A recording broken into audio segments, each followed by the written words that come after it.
प्रेम से पशुपतिनाथ भगवान की, सद्गुरुदेव भगवान की, सत्य सनातन धर्म की। ओम नमः पार्वती पतये हर हर महादेव। ओम गुरुर्ब्रह्मा गुरुर्विष्णु गुरुर्देव महेश्वरा, गुरु साक्षात् परब्रह्म तस्मै श्री गुरवे नमः। अखंड मंडलाकारं व्याप्तं येन चराचरं तत्पदं दर्शितं येन तस्मै श्री गुरवे नमः। तस्मै श्री गुरवे नमः। आज के सत्संग सत्र, इस सत्र के परमाध्यक्ष प्रातः स्मरणीय जगदवंद्य पूज्य सद्गुरुदेव भगवान की पावन उपस्थिति, गुरुदेव भगवान की अमृत वाणी का प्रसाद हम सबको मिलेगा। तो मैं आज पशुपतिनाथ मंदिर में बैठा हूँ, तो एक हमारे आदरणीय जो हम सबके बीच शरीर से नहीं है, ऐसे चिंतामणि पांडे जी ने बहुत पहले प्रयास किया था कि मैं आऊं, पर किसी कारण बस बीजे नहीं लगा और नहीं आना हो पाया। आज उनके न रहने पर मुझे आने का अवसर मिला है, तो आत्म रूप से वो कहीं न कहीं हमारी उपस्थिति को देख रहे होंगे। मैं उनको भी अपनी भावपूर्ण श्रद्धांजलि समर्पित करता हूँ। तत्क्रम में संत दलजीत सिंह जी के सतत प्रयास से सिलसिला जुड़ा और खेम जी ने मुझे लंदन लाने के लिए बहुत श्रम किया, और हमारे एडवोकेट राजीव शर्मा जी ने भी पूरी लगन से इस केस को लड़ा और वीजा कंफर्म किया। मैं आया तो गुरुदेव को भी आने का अवसर मिला, और आज सबको गुरुदेव का दर्शन हुआ। तो आए एक दो बार राम नाम का स्मरण कर लें, फिर थोड़ी सी भगवत चर्चा। आपकी उपस्थिति मन को आनंदित करने वाली है। आप सब इकट्ठे हो, एक साथ उपस्थित हो, यही हमारी ताकत है। श्री राम जय जय राम। श्री राम जय जय राम। श्री राम जय जय राम। सच्चिदानंद भगवान की, सत्य सनातन धर्म की। ओम नमः पार्वती पतये हर हर महादेव। बोले सो निहाल। वाहेगुरु जी का खालसा, वाहेगुरु जी की फतेह।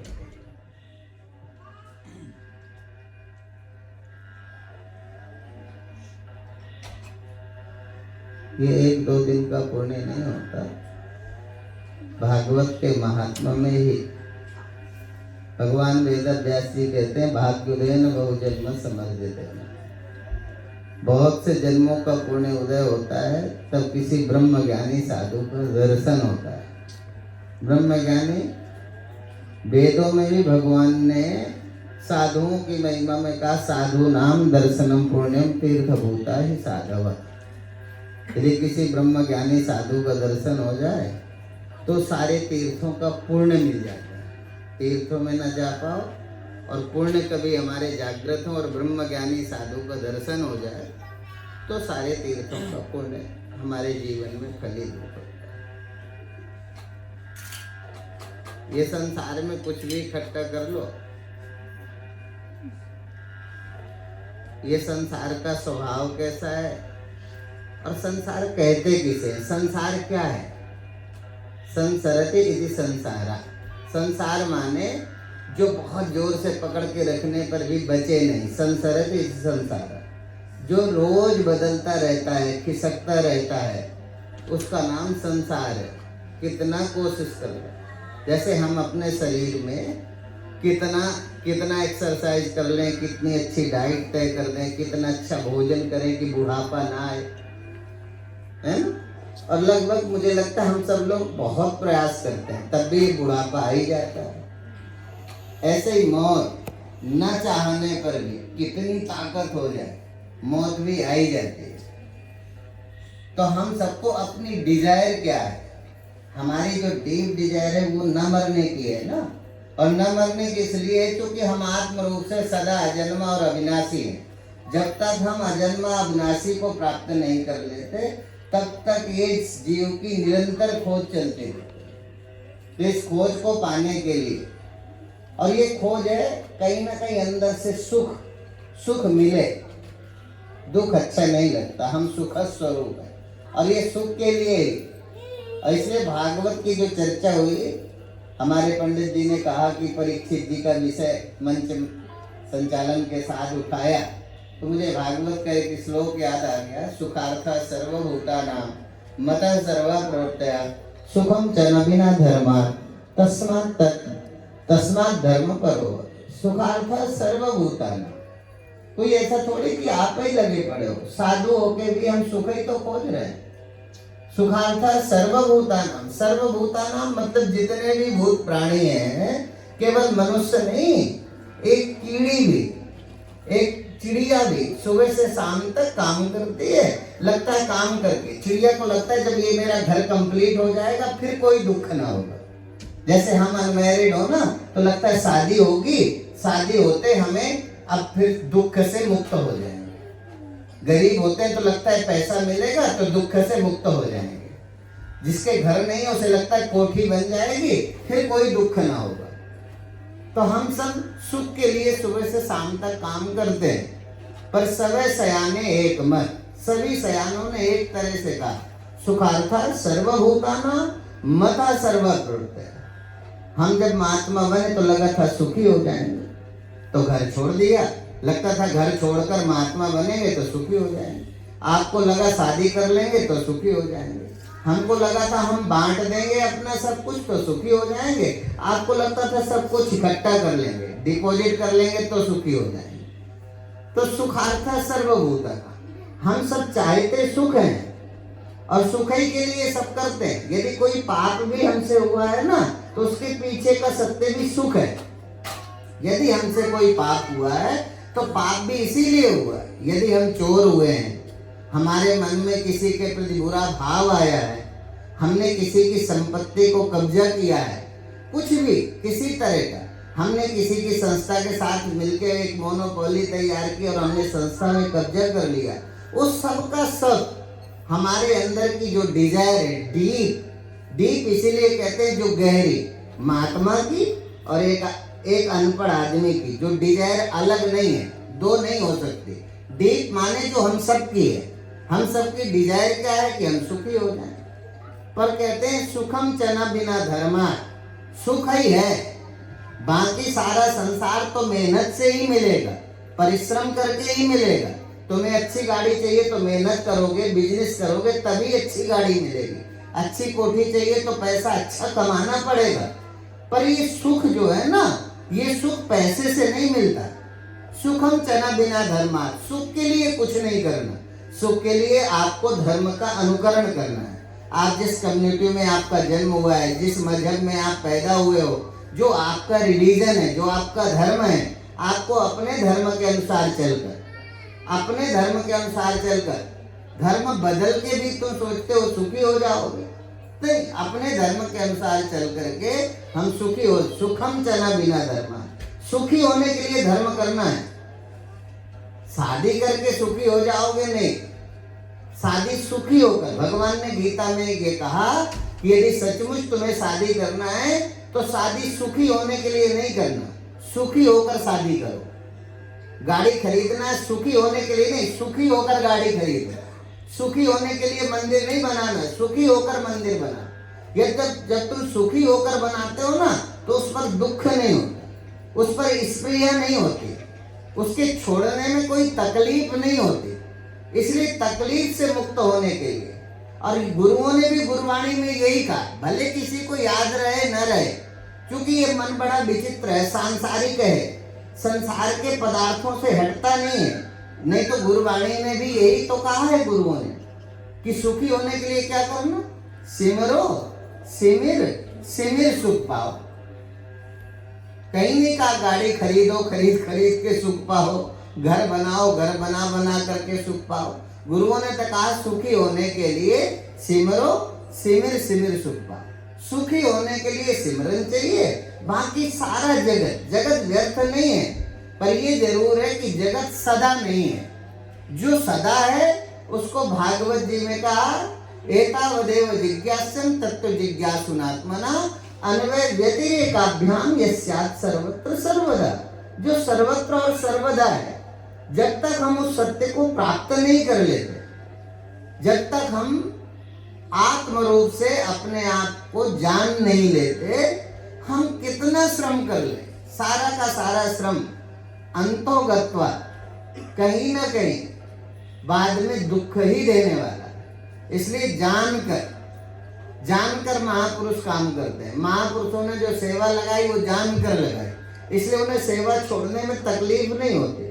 हम लोग जो करते हैं उस छूटता है तो दुख होता है, छोड़ा नहीं जाता, क्योंकि हमने बनाया, इसलिए छोड़ने का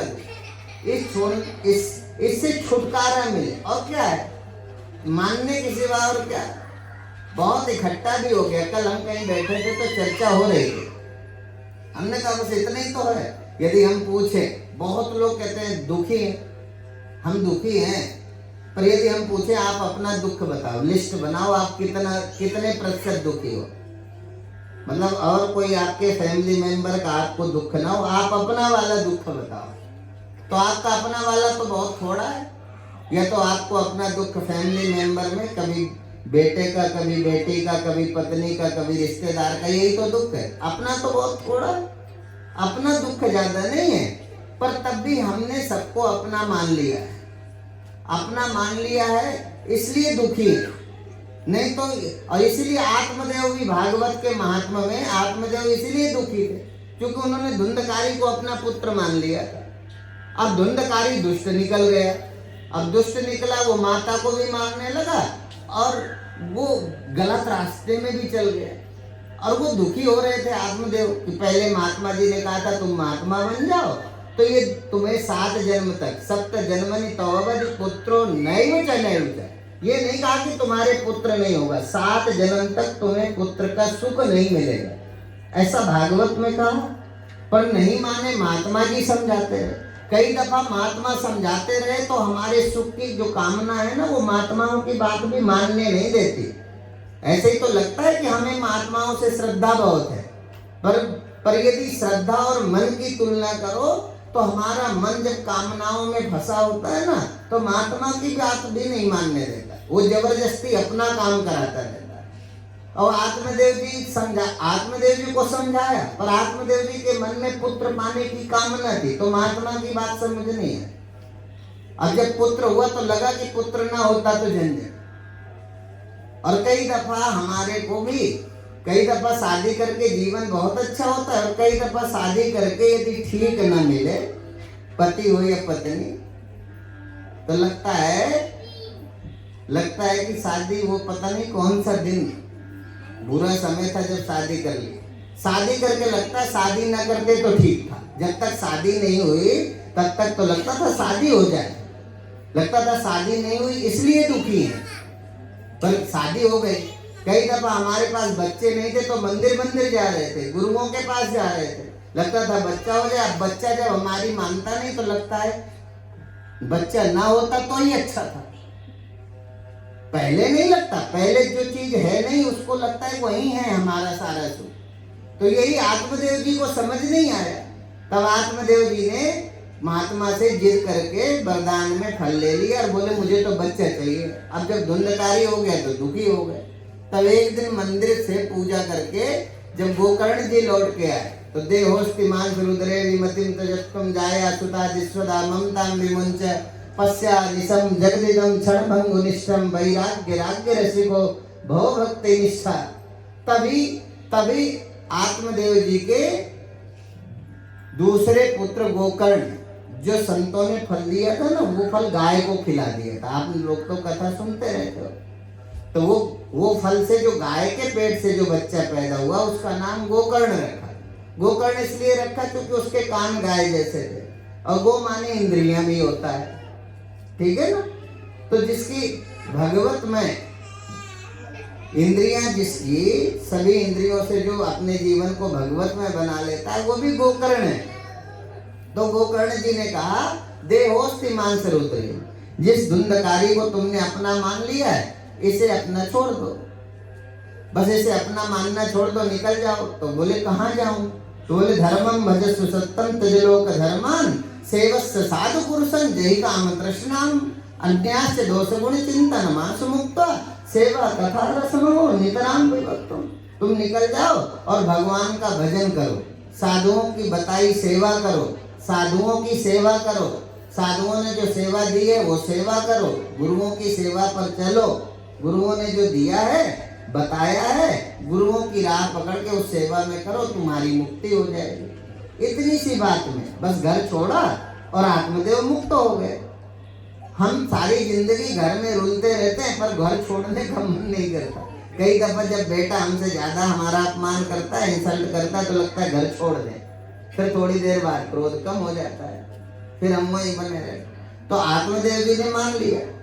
तो कई दफा हम लोग भी आत्मदेव की तरह पहले जीवन में बहुत लगता है समय नहीं है, समय नहीं है, तो इसमें कहा अन्यास दोष गुण चिंतन मासु। इस श्लोक में व्यास जी ने देखा, व्यास जी की दृष्टि है, उन्हें देखना आता है संसार को। उन्होंने देखा तो कहा तुम्हारे पास एक समय है जब तुम बैठे होते हो या तो किसी को बुरा बोलते हो या अच्छा बोलते हो, तब तुम दुकान नहीं चलाते, तब तुम फैक्ट्री नहीं चलाते, तब तुम ड्राइव नहीं करते, तब तुम कोई और काम नहीं करते, तब तुम बच्चों को पढ़ाते नहीं हो, तब तुम बिल्कुल फ्री बैठे होते हो और किसी को बुरा कहते हो या अच्छा कहते हो। ये अच्छा बुरा कहने वाला समय मेरे भजन में लगा दो, इसी जन्म में तुम्हें मैं प्राप्त हो जाऊंगा। ये अच्छा बुरा जो हम लोग गृहस्थ होकर के भी ना कई दफा कहते क्या करें महाराज, हम तो गृहस्थी, हमारे पास समय नहीं है, काम से फुर्सत नहीं है।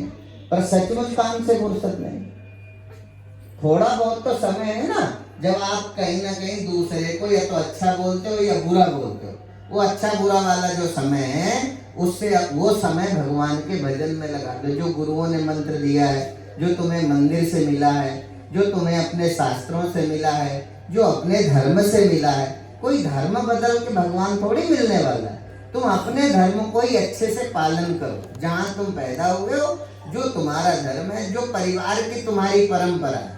असल में जब तक हम अपने परिजनों को, जहाँ हम पैदा हुए अपने माता पिता, हम परंपरा से, हमारे माता पिता ने अपने माता पिता का पालन किया, हम अब अपने माता पिता का पालन करें, इसी में तो सुख है।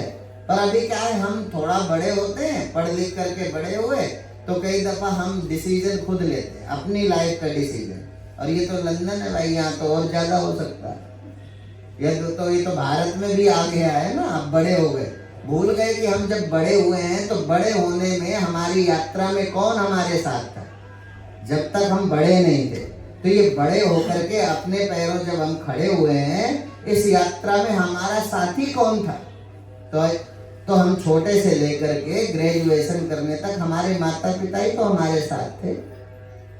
पर हम ग्रेजुएशन करके जब सेटल्ड होते हैं कहीं पर, तो माता पिता थोड़ा कम दिमाग वाले लगते हैं, क्योंकि माता पिता पहले इतनी अंग्रेजी नहीं थी, कंप्यूटर नहीं था। माता पिता ने अंग्रेजी पढ़ाई, कंप्यूटर पढ़ाई, तो माता पिता ने जो पढ़ने का अवसर दिया, जो हमारी हेल्प की, जो हमारे साथ खड़े रहे, जो हमारी अंगुली पकड़ के हमें इतनी ऊंचाई तक लेकर आए, बाद में जब हम स्टैंड कर गए तो लगता है माता पिता तो बुद्धू है। ये जिस दिन, ये मनुष्य नहीं है, मनुष्य तो वही है जो मनुष्य के लिए जिए। पशु प्रवृत्ति है वही कि आप ही करें। मनुष्य का मतलब। और देखो दुख तो लिखा हो ना, तो एक बार भगवान शंकर मैया पार्वती के साथ जा रहे थे। मैया पार्वती को दया आ गई। माताओं को जल्दी दया आ जाती, कोई दुखी हो ना, माताओं का हृदय ऐसा बना होता है कि कोई दुखी हो तो पुरुष तो इग्नोर कर सकता है, पर माताओं को जल्दी दुख होता है, तो माताओं को दुखी हो। तो मैया पार्वती ने कहा भगवान शंकर से कि अरे तुम तो भोले भंडारी हो, तुमने तो लाखों को घर दिया है, ये भगत है तुम्हारा गरीब है, इसे थोड़ा सा धन दे देते तो इसकी गरीबी से मुक्त हो जाता है। भगवान ने कहा देखो मैं किसी को सुख दुख नहीं देता, मेरे देने से होगा भी नहीं, ये तो मनुष्य अपने कर्मों का फल खुद ही भोगता है। तो मैया कहने लगी नहीं आप बहानेबाजी मत करो, मान लो आज गरीब है, ठीक है मैं मानते हो सारे लोग अपने कर्मों का फल भोगते हैं, पर यदि आज गरीब है तुम धन दे दोगे तो इसकी गरीबी खत्म हो जाए। भगवान शंकर ने कहा मेरे देने से खत्म नहीं होती, इसकी किस्मत की गरीबी है, इसे किस्मत से मिली है, पहले बनती है तकदीरें फिर बनते हैं शरीर, ये तो प्रभु की कारागरी है, तू क्यों है ये तो पहले से प्राप्त है, मैं कैसे। पर जिद करे, और अभी भी यदि पत्नी जिद करे तो कोई दुनिया में पति नहीं है जो माने नहीं। भगवान शंकर भी मान गए, बहुत जिद करे तो अभी इतना बोल वाला तो है ही है, पत्नी यदि सचमुच जिद कर जाए तो मानना ही पड़ेगा। अब मान गए भगवान शंकर। भगवान शंकर ने कहा ठीक है, वो गरीब आदमी भगत था, मंदिर से घूम के जब घर आ रहा था तो भगवान शंकर ने बहुत सारा धन मार्ग में डाल दिया 200 मीटर दूर, और बोले देखो पार्वती मैंने तुम्हारे कहने से धन दे दिया है, इतना धन है कि वो चाहे तो पूरा देश खरीद ले, इतना सारा धन दे दिया। पर वो जब आ रहा था तो उसको आते आते ही भगवान की करुणा का स्मरण हो गया, सोचने लगा अरे भगवान ने तो मुझे गरीब भले बनाया, पर मुझे सुंदर सी आंखें दे दी, पैर दे दिए, मैं चल सकता हूँ, पर इस दुनिया में कितने लोग हैं जिनको आंखें नहीं दी भगवान ने, तो ये चलेंगे कैसे। तो अंधा बन के चलने का अभ्यास करने लगा। अभी 200 मीटर दूर ढेर धन पड़ा था, भगवान शंकर ने दिया था, तो अंधा बन के चलने लगा तो 200 मीटर पार कर गया, तो जो धन पड़ा था वो धन रह गया, आंख खोली आगे चला गया। भगवान शंकर ने कहा देखो भैया तुम्हारे कहने से दिया, पर इसकी किस्मत में नहीं था तो नहीं मिला, सामने पड़ा रहा नहीं मिला, इसलिए सुखस्य दुःखस्य न कोपि दाता परो ददाति कुबुद्धि रेसा अहम करोमि वृथा विमाना स्वकर्म सूत्रे ग्रथितो हि लोक। स्वकर्म सूत्र 3 तरह के कर्म होते हैं, आपको पता है 3 तरह के कर्म, क्रियमाण कर्म, संचित कर्म और संचित प्रारब्ध कर्म, ये 3 तरह के कर्म होते हैं। क्रियमाण, संचित और प्रारब्ध जो हम करते हैं वो इकट्ठा होता है। इकट्ठा माने डिपॉजिट, जैसे जो पैसा कमाते हो बैंक में आप डिपॉजिट करते हो ना, वो इकट्ठा होता है, फिर वो आगे चलकर आपको मिलता है कि लिप्त हो जाता है, मिलता है या लिप्त हो जाता है, मिलता है ना। तो ऐसे जैसे तुमने बैंक में पहले थोड़ा थोड़ा करके कमाया, फिर बैंक में उसको आपने डिपॉजिट कर दिया, फिर आगे चल के जरूरत पर जब जरूरत पड़ी तो इकट्ठे पूरा पैसा फिक्स डिपॉजिट तोड़ करके पूरा पैसा निकाल लिया, अपने काम में ले लिया। ऐसे ही कर्म इसी तरह क्रियमाण, संचित और प्रारब्ध जो हम करते हैं वो मिटता नहीं है। कई दफा आपको नहीं पता, ये पाप बड़ा विचित्र है, वहीं से शुरू होता है। पाप कभी मैदान में नहीं होता, एकांत में शुरू होता है, और पाप की शुरुआत है भगवान को भूल जाना। भगवान को भूलते हैं उसी समय हमसे पाप होता है।